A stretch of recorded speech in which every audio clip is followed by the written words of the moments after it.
Yo, what's up? What's up, OzBosco Fest? This is your boy, Steve Eguino, aka Bosco Beats, coming to you live all the way from the Bronx, and I'm so excited to share this message with you for your day.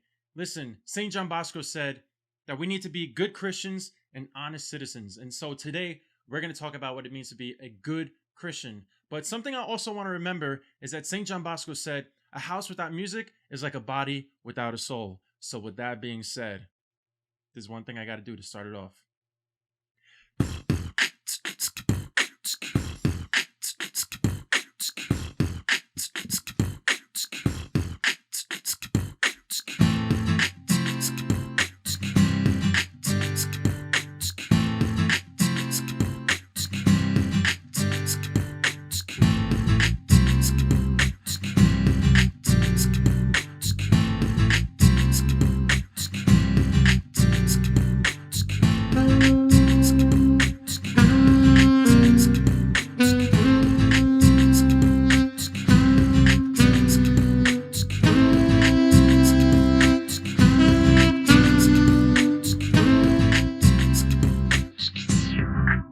Check it out.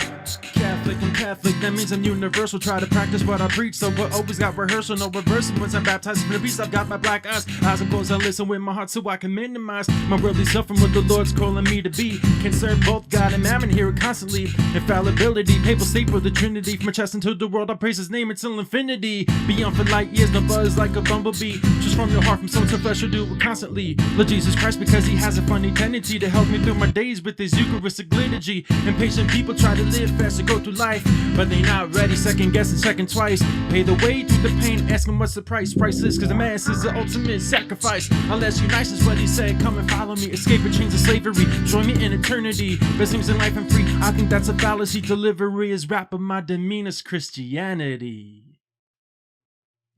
Let's go. So once again, my name is Stephen Eguino, Bosco Beats. I love bringing the faith, but also bringing the charism of St. John Bosco, which is what we are here to talk about today. So at the snap of your fingers, we're going to get ready for this talk. Here we go. Hey, the magic of video editing. So everybody, we are going to dive in right now to talk about what it means to be a good Christian. So I want to tell you a little bit about myself. I'm from the Bronx, New York, and I have a very, very close relationship to St. John Bosco. So close that I spent 7 years of my life discerning if he was calling me to be a priest. Well, maybe not St. John Bosco, but Jesus in particular, but through the charism of the Salesians. So from 2010 to 2017, I was living with the Salesians of Don Bosco, discerning in religious life. I made my first profession, renewed my vows temporarily, and I was a brother on my way to the priesthood, and I left right before theology. But it was in that time of serving with the Salesians that my heart grew to loving and wanting to serve young people through the gifts and talents that I know that God had put in my life to share with them, to show his glory and his goodness in the ways that I knew how. And for me, the way was through sports and through music, and also just being there as a friend. And those were all things that I really enjoy doing and I enjoy being. So we're going to get and talk about doing and being in a little bit. My family's involved in the faith, even so much so to the point that when I was a little kid, they would bribe me with ice cream to go to a prayer meeting. So I would go there, one of the youngest people, and they would be singing and praying. They would have mass, and I'd be like, Ma, where's the ice cream at? And I have to be honest, I'm still waiting for that ice cream. I was lied to. That is not good Christian-like qualities right there. But anyways, it was great because I got to see the faith in real ways. And when I was an altar server growing up, I was always active in my parish. And I remember people knew me from like the old Italian ladies in my neighborhood. They would see me serving mass. And when I was with my friends afterwards on like another random day outside in my neighborhood, they'd be like, hey, it's Steven, you're the boy from the church. Yeah, you're so nice. And my friend's like, yo, you know this lady? And I'd be like, I don't know her. But it was great that I saw there was a need to serve. And when I met the Salesians, they took my gifts and helped me to bring them to a whole nother level because I was able to give my gifts back to God. And he took those and made something amazing with that. So let's talk about this. First things first, I gotta say, to be a Christian is to be a follower of Christ, period. To be a Christian is to be a follower of Christ. So we ask the question, how do we do that? But the real question that we need to be asking is, how do we be that? How can I be a follower of Christ? So let's look at this area of doing versus being. There's so many times in our everyday activities that we are constantly doing things. We wake up, we get ready, we go to school, we go to the store, we go to work, we come back home, and it's a constant process. Maybe it doesn't look like that right now, but it definitely looked like that before. So right now, your schedule might be completely thrown out of the window, or you might develop a brand new, awesome routine that works for you. But we can get stuck in this phase and in this reality of constantly doing something. Oh, I have to do this. I have to do this. I have to do this. And you're just constantly wearing yourself out, and you start to lose that momentum. You start to lose that desire and the drive to do that thing. But when we are able to just be ourselves in that action, it gives us the ability to sustain whatever that action is. So if I am a student and I enjoy going to school, like St. John Bosco says, when it's time to study, study. When it's time to work, work. When it's time to pray, pray. When it's time to play, play. So we don't look at it saying, it's time to go to school. This is what I have to do, but this is who I am. I am a student. And because that's who I am, it helps me to go through the phases and life of school. If I have to do Christian-like things, no. I have to be a Christian. I am a follower of Christ. This isn't like a checkbox of, did I do this? Did I do this? Did I do this? But was I this? Was I this? Was I this? So when we look at being a good Christian, it's being a good follower of Christ. And it's not just doing the things that he tells us, but it's taking that on and making it a part of our daily routine. So we're going to get into that in a little bit of what does that look like? What are some practical ways that we can be a good Christian? Let's continue. I don't know about you, but I love vacation. I like going to the beach. I enjoy going on a hike. I like just relaxing in some good weather with some good music around some good people. There's nothing like it, right? You're just laying out on the beach, enjoying the sun, and you're like, wow, this is awesome. But it's in those feelings of just really being present that we can feel most accomplished. Now I want to ask you, when was the last time that you went to an event, whether it was a concert or some sort of festival or anything, and you just enjoyed it with your own eyes? You didn't have a phone in your hands. You weren't recording anything. You weren't worried about putting it on your story or posting. I know it's a little unheard of, but it almost makes us feel uncomfortable to just be present in the moment, to just let ourselves enjoy the environment. Well, now's your chance. Be present. Be in the moment. Enjoy your environment that you're in, unless it's an unhealthy one.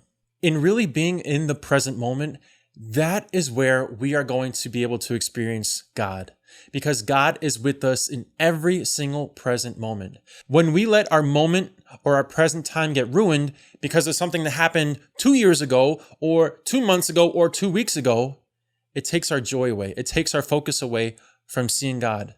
Or if we think about the future, if I'm too focused on, oh my goodness, in 2 weeks, I have to do this. In 2 months, I have to do this. In 2 years, where am I going to be? What's going to be the state of the world? What's going to be happening?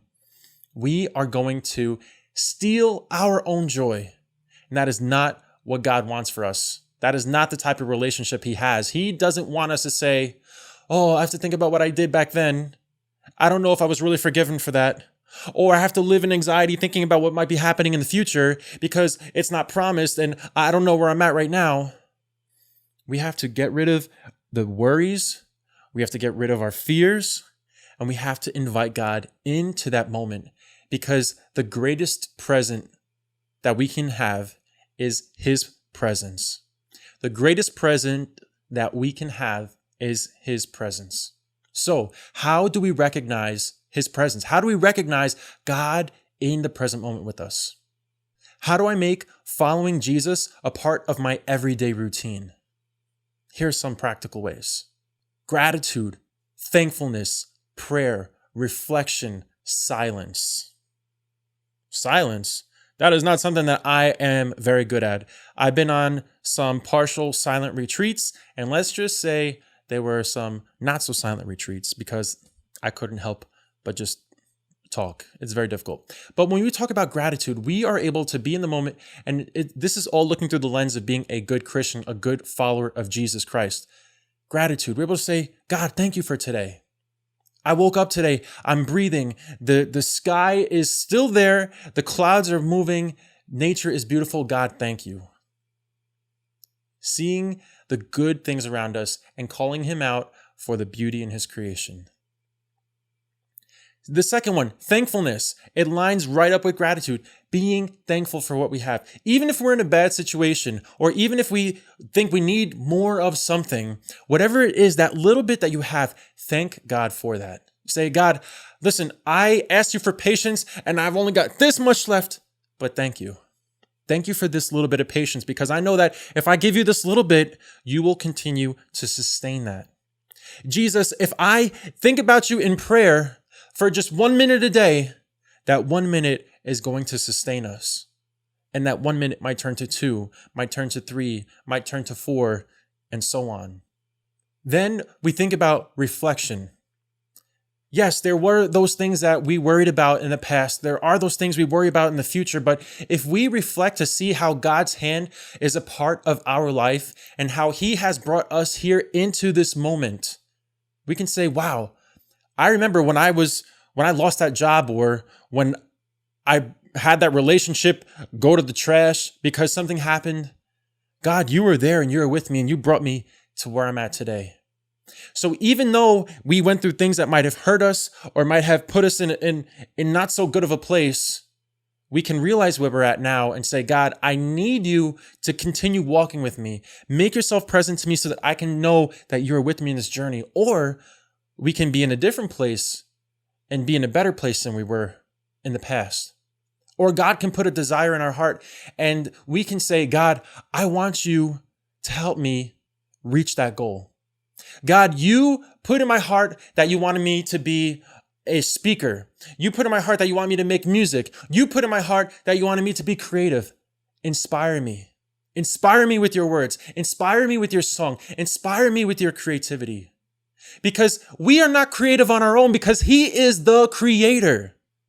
On TikTok, here in the States, we have the TikTok Hype House, where all these teens come together, they collaborate and they make these videos, and it's awesome and amazing. But guess what? We don't need a hype house, because we have his house. We have the church, where we are able to go and collaborate with the creator to make what he is calling us to make. And right now, what he's trying to make is he's trying to make you a good Christian. He's trying to make you a better Christian. Now, I know everybody who's watching this is not necessarily a Christian or a believer in that sense, or they might be like, man, I'm just spiritual. Listen, I got to tell you something. I got a lot of love for you. I love you guys watching this right now, because God is with us in this moment, and where God is present, there is love. But I have to tell you this. If you walk around in your life saying, I'm spiritual, I'm spiritual, oh, I'm not religious, I'm spiritual. Let me tell you something. You know who else is spiritual? The devil. The devil is spiritual. But we are not called to be led by the evil one. We are called to be led by Jesus Christ. He is calling us. And if we take a moment to quiet down, we're going to be able to hear his call. But when I was thinking about this today of religion and spirituality, or I'm not religious, I'm spiritual, it's saying I'm not in a relationship, I'm single. I can do whatever I want, wherever I want, whenever I want, with whoever I want. But in this area of religion, there's too many rules. I don't really know what's going on here. And then I got hit with this line. When you're spiritual, there's no responsibility to uphold your relationship. When you're spiritual, there is no responsibility to uphold your relationship. And you were made for more. You were made for something better. You weren't made to just abide by your own rules. Oh man, I'm good. Because we need salvation. We need that Redeemer. St. John Bosco told his young people to stay close to the Blessed Mother and stay close to the Eucharist. We need that relationship with Jesus Christ. We are called to be good Christians. Let's keep going. So we talked about being religious and being spiritual, but let's talk about being a Christian for a second. To be a good Christian means to have a relationship with Jesus Christ. And did you know that Jesus actually walked the earth? He actually rose from the dead. He was actually crucified on the cross. There are historical witnesses and evidence of that happening. But Jesus also walked this earth so that we can get to know his Father, so that we can come into a relationship with him, so that he can see us in our weakness and in those areas of our life where we thought we were killing it, we thought we were doing great. And he said, hey, you're a horrible fisherman. Drop your net, come follow me. Can you imagine that? If you were at your job and you thought you were crushing it, like you're a musician just rocking out on the guitar. He's like, yo, put the guitar down. You're horrible. Come follow me. I'd be like, what? What'd you say to me? But he wants us to follow him because he has prepared a place for us. And that place is heaven. This earth where we're at now, this isn't our home. Heaven's our home. This is a journey. This is a path, the road to get there. St. John Bosco wants us there. He said he's going to be waiting for us to greet us when we make it to heaven. God willing. Please, Lord, I want to make it. And I know a lot of people ask the question, what does it take to get to heaven? What does it take? Now, we know that it takes a lot of hard work, dedication, perseverance, relationship, right? Some things that really feel like they don't make sense because a lot of times people will answer, well, just have to be a good person. But let me flip the script and share this story with you. Imagine this. You are at dinner with your parents, you're home, and your friends come over. And you're like, Mom, Dad, you know my friends, right? You know Anthony and Amanda and Sarah and Joe and all these people. Oh, yeah. And the meal is happening. And then all of a sudden, there's a knock on the door. Knock, knock, knock. And the doorbell is rang. And you look through the little hole and you check it out. And there's somebody there and they're like, hey, let me in. I'm here for the dinner. And you say, who are you? Like, oh, don't worry, I'm a good person. Are you going to open the door and let that person in? Now, I know some of you might say yes, but realistically, I know for a fact for me, if I didn't know who that person was and they just say from the other side of the door, oh, I'm a good person, let me in. If I don't know them, if I don't have a relationship with them, they're not coming into my house. I do dare right now to say, if you don't have a relationship with God, if you don't have a relationship with Jesus Christ, if you are not trying to be a good Christian, no matter how small or how large that might look for you, you should start. You should really start. We are called to make it to heaven, and what that means is that we're called to be saints. So when that day comes, and we're there at the gates of heaven, and we're crying out, Lord, Lord, let me in. He's going to say, I don't know you. Depart from me. And those words are going to hurt big time. But if we call out, Lord, Lord, and he turns around, he's like, hey, what's up, Stephen? How you doing? I'm like, what's up, Jesus? Great to see you again. Well, again, you saw me before? Like, yeah, in the Eucharist. Body, blood, soul, and divinity. Body, blood, soul, divinity. Yeah, 4 of them. True presence, real presence. He's there. Have a relationship with him. I got to ask this question. How many of you watching this right now play Aussie Rules? Yeah, I know what that is. I had to Google it. But I have family and they live in Adelaide, and they were saying to me when they came to visit a couple of months ago, they're like, oh yeah, we play Aussie Rules. And I was like, what is that? And they showed me some videos and I was like, whoa, that's really cool. But I have to ask this question. If you play sports, how do you get good? How do you know you're good? How do you get better? Do you just YouTube it and copy what you see? Or do you go through practice? Do you train? Do you have a coach? Are you with a team? There's a lot of correlations between athletics and a prayer life, or athletics and faithfulness. And there's no coincidence, because to be a good Christian takes practice. It's not an individual event. You're not alone in this practice of being a good Christian. You need a coach, right? No basketball player ever walks into a gym, or if they've never played basketball before, and they just start like dribbling the ball and they learn the rules and they realize that, shooting outside of the arc gives you 3 points, right? There's all those like little technical things, but then to really get to know the sport and to love the sport makes you appreciate it in a different way. Same thing goes with our faith. When we get to walk in the faith and have a community and see the priest as a coach, or we have people in our lives who are like our spiritual directors and other adults that we can look up to that share with us what their faith journey has been, it helps us to get to know where we're at and how to grow and how to continue moving through this thing that's called life. You have to trust your coach, and you have to trust the process. I know for a fact I'm a big volleyball player. I love playing volleyball. I've been a part of so many teams. But if you can't trust your teammates, if you can't trust your coach, you're not going to win. You are going to have a horrible time, and you're probably going to quit playing that sport. But when you come together as a team to accomplish a goal together, you fight for that goal, no matter what it takes. Blood, sweat, tears, sore muscles, tiredness, cramps, cuts, whatever it is, you will go and you will fight to reach that goal. In this life, our goal is heaven, and we have to fight. No matter how many times that we fall because of our sin, God's calling get up to come after him, to seek him out, because he is seeking us every single day. He's reaching his hand out to us, saying, take my hand. I got you. Come follow me. But if we're like, no, I got this, I can do it on my own, we're going to find ourselves in a really difficult situation.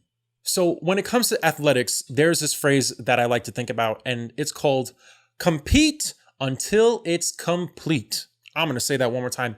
Compete until it's complete. Have you ever heard the phrase play to the whistle? That's when you're playing, and if you think the play's over, or if the ball drops or whatever it is, everybody just stops. But then somebody picks up the ball and runs, and they score a touchdown, or they get their basket, or the ball is spiked, whatever it might be. Play until you hear the whistle. Compete until it's complete. Run that race until you hit the finish line. Don't be like, oh, that person finished before me. I'm done. You have to cross the line. How are you going to get there? I'm going to offer you an acronym right now to help you to become a better Christian, a better follower of Christ, to start to work on, to develop your relationship with Jesus Christ. And the acronym is CPR. The C stands for communication. The P stands for patience. The R stands for relationship. So think about this. If you were on a team, you got the acronym CPR, communication, patience, relationship. The team, when you get together, you all need to talk. If you got a problem where somebody's not passing the ball, or if you're not calling plays correctly, that communication is going to break down and you guys are going to lose.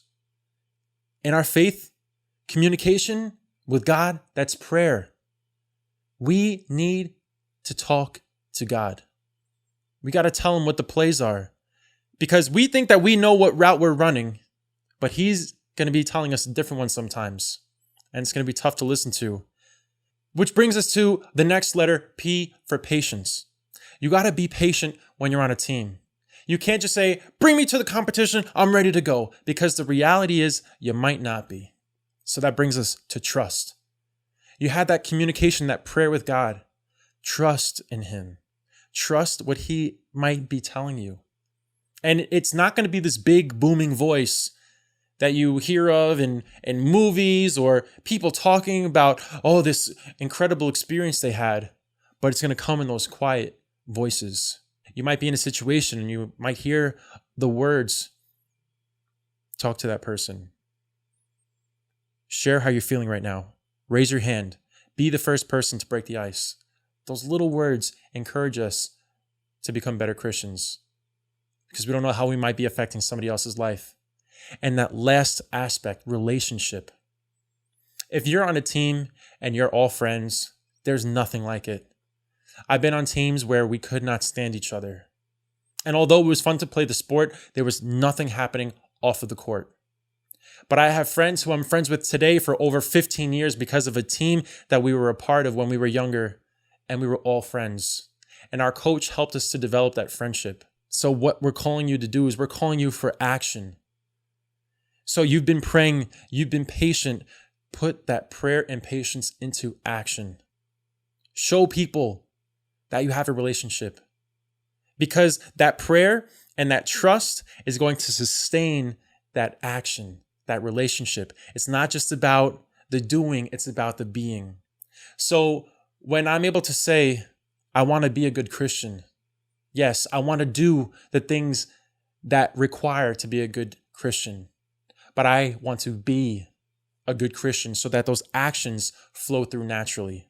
I want to close with this reading from Hebrews chapter 12. And this is what it says. Please pay close attention. Therefore, since we are surrounded by so great a cloud of witnesses, let us rid ourselves of every burden and sin that clings to us and persevere in running the race that lies before us, while keeping our eyes fixed on Jesus, the leader and perfecter of faith. I want to read this one more time, but what you need to know is that this is the beginning of chapter 12. In chapter 11, the entire chapter is all about what faith is and the examples of faith that the people have had in Scripture. So in light of that, here's what it's saying. Therefore, since we are surrounded by so great a cloud of witnesses, all the people who've run the race, all the people who've shared their faith before them, therefore, since we are surrounded by so great a cloud of witnesses, let us rid ourselves of every burden and sin that clings to us and persevere in running the race that lies before us, while keeping our eyes fixed on Jesus, the leader and perfecter of faith. Persevere in running the race that lies before you. My race might look different than yours. Yes, haha, I know we're not talking about nationalities and race and skin tones and where we're from, countries. No. Talking about a physical race, running the race. The race that we run is different. It might be a short track, it might be a long track, but here's the thing. We are all running together. And when we can appreciate that, and we can support each other in that, we can realize the people who've run the race before us, and it helps us to meet that finish line. It helps us to meet Jesus Christ because he's in the race with us. And he's calling us, and he's running right next to us and beside us and behind us and in front of us. And he's constantly cheering us on, saying, you got this, you got this, you got this. It says, keeping our eyes fixed on Jesus, the leader and perfecter of faith. When you're running, and if you're in like third place, you don't want to stay in third. You want to try to make it to the top. We're always chasing after Jesus because he's running backwards and saying, come on, you got this. You could do this. It's like teaching a baby to walk. They're like, come on, one step at a time. But sometimes people feel like running isn't worth it because they're like, I'm all the way at the end. What's this worth for me?